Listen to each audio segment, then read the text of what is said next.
Welcome back, everybody. We are back up here in the vineyard today. Just gonna do a little bit of an update video. A little windy up here. Not sure what. Probably not gonna get a whole lot done today, but we'll do an update video, kind of a little bit about what we've been doing, what we've got going on, and what's gonna be happening. So last week we ended up getting the last of all of our bottling done for this season. We still have Petite Pearl. It's aging in a barrel. We won't pull that out until after harvest, but everything that we're going to get bottled is done before harvest. So we are in full get ready for harvest mode right now. Of course, Monday today. Dad's not feeling the greatest, so a little bit of a slow start to it. So I figured go through, do a video, update everybody kind of what's going on. We are still yet battling the Japanese beetles. We're going to spray one more time, and then that's going to be it, because we don't want to spray anything getting closer to harvest. We want to be well past the I don't know what they call it, resting period, where you can't do anything with the grapes after you sprayed. But this is our Petite Pearl, and it's ripening up really good, and we have really beautiful clusters on them, and they're starting to ripen out a lot more even. So pretty excited. We're gonna have a really good crop on them this year again. We had a really good crop on them last year, and the year before really was a pretty good first crop. So this will go into our Petite Pearl, and that will be barrel aged like it's been for the last 2 years. Like I said, we got last year still in a barrel, but we love how that turned out. So that's what we're gonna do with it for now on. And now we're go over here to our Brianna. This will be the second year harvesting this. We harvested it the first year. We didn't have a lot. Ended up blending it and really hated the quality on it after it was blended. So that's going to get thrown into the distillery. So this will be our first year of having a Brianna crop that we're not going to blend. We got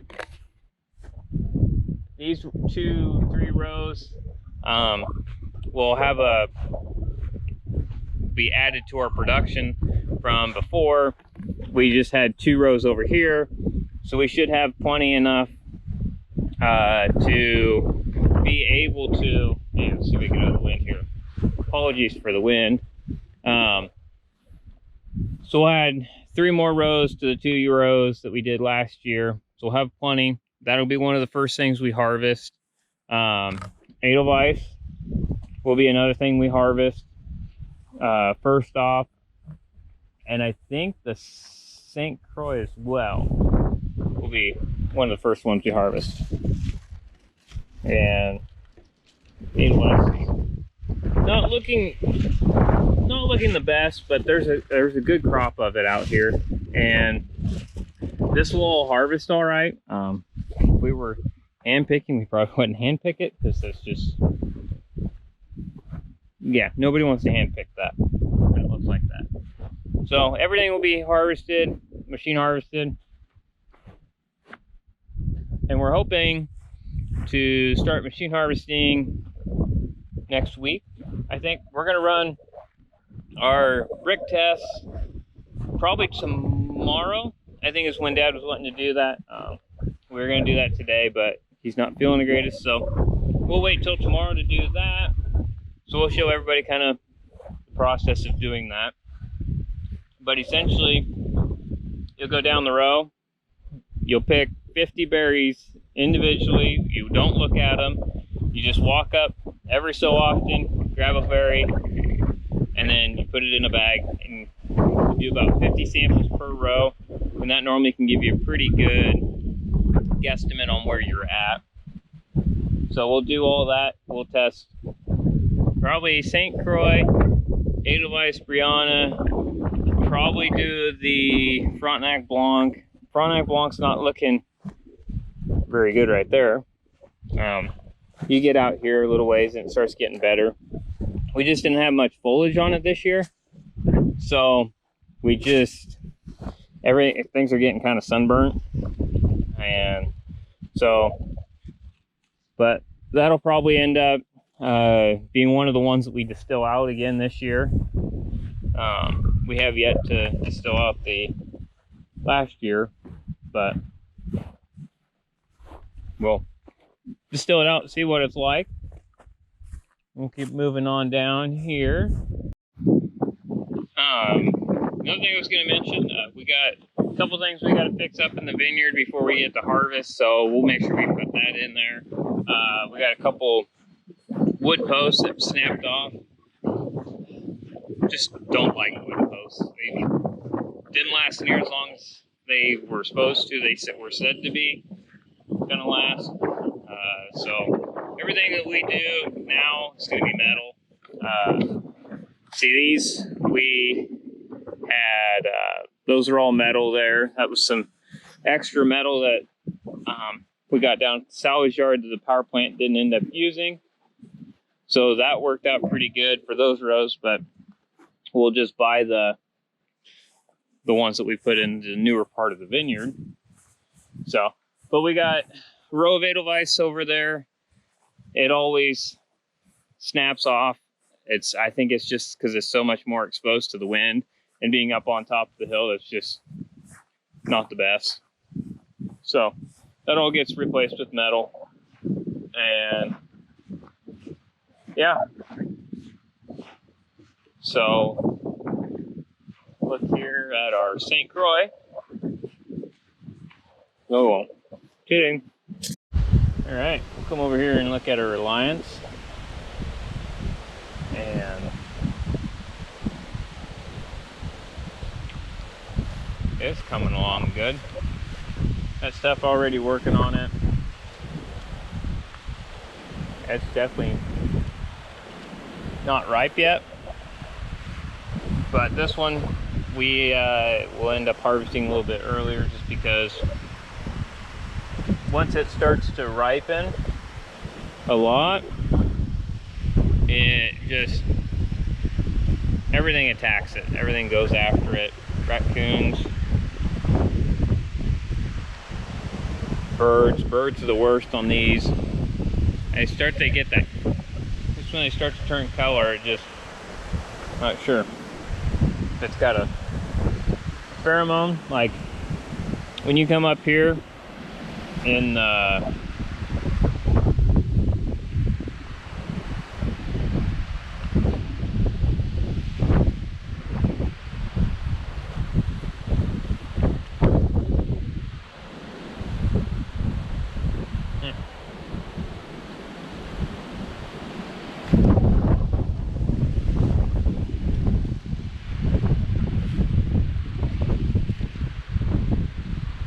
first time I've ever seen that.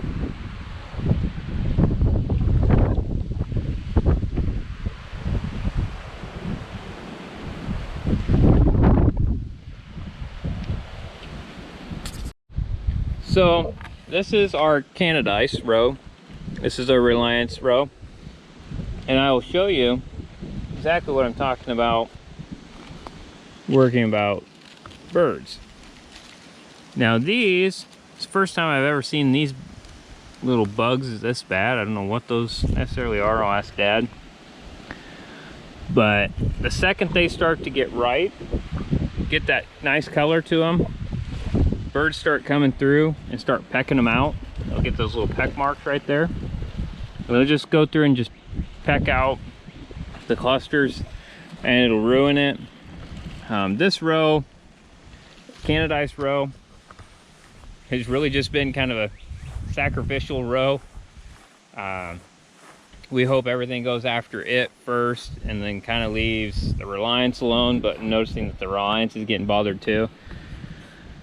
But yeah, a lot of little gnats. Not sure what those are, but there's a lot of them. So as long as they're working on this row and not working too much on this row, that's our main concern. But normally we'll have the Reliance row picked before it gets fully ripe and turns a lot of color. That's just how we picked it the one year, because it was starting to get beat up pretty good and we wanted to have a crop off of it.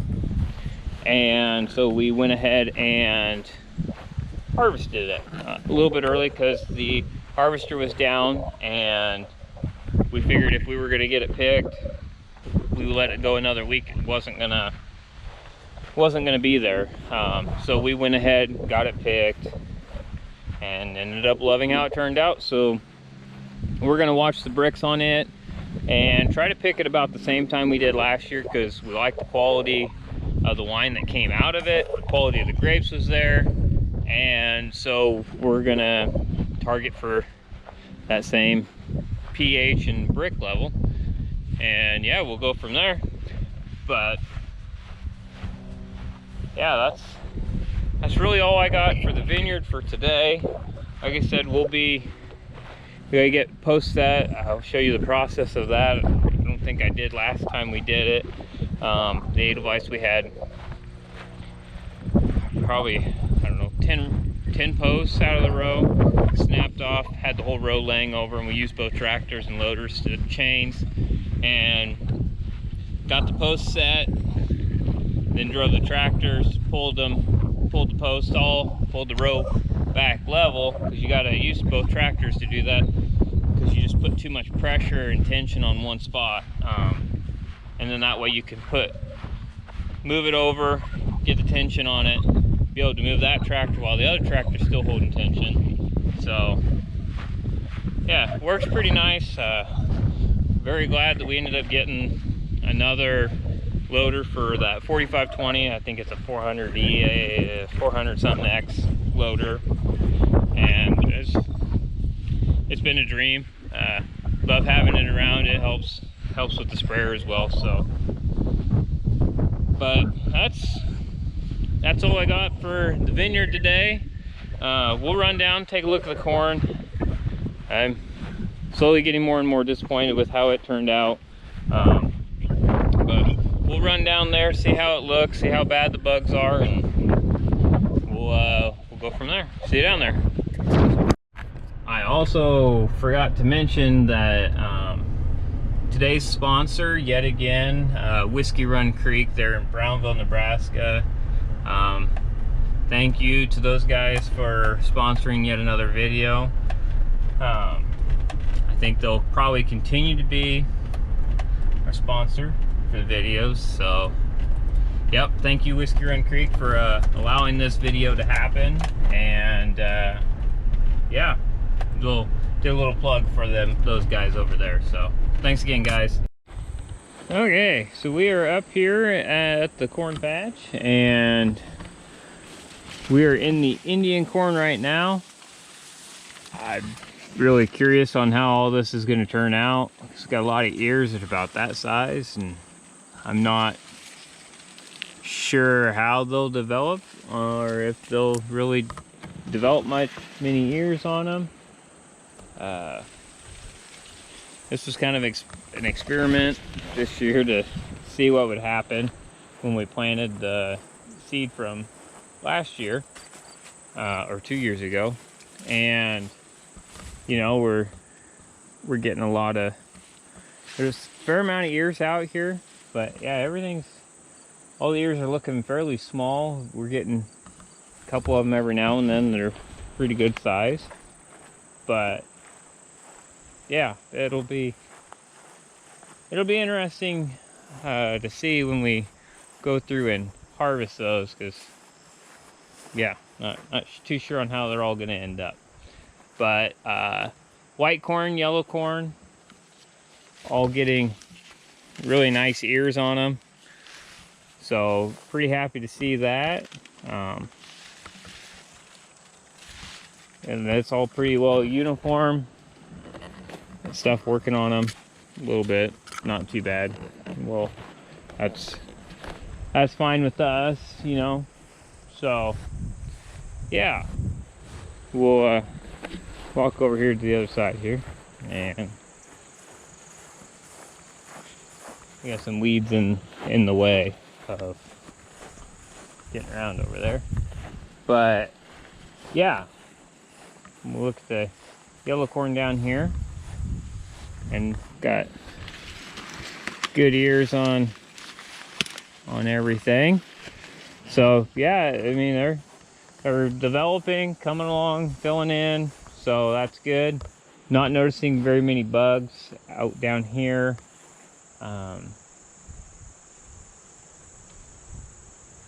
I think it's just past the point of really there needing to be the bugs finding anything really much to eat down here on anything. So that's good.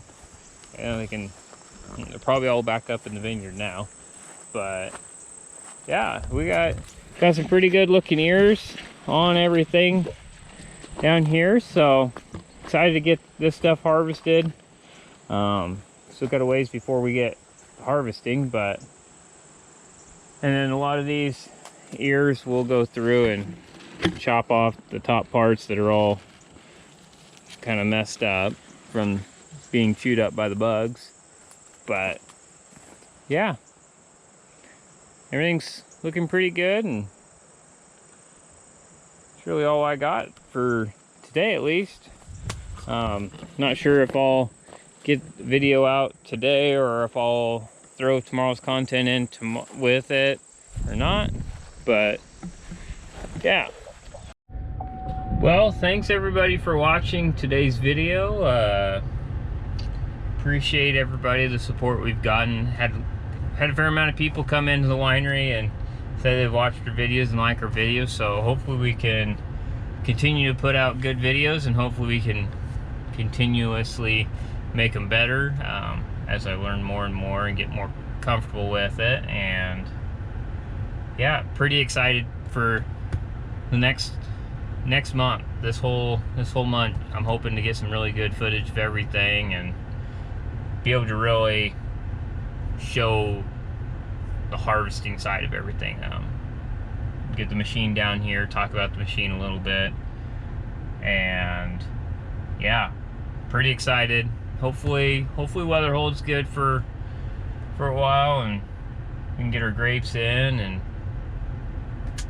then we can get everything processed. So again, thanks everybody for watching, and we'll catch you in the next one.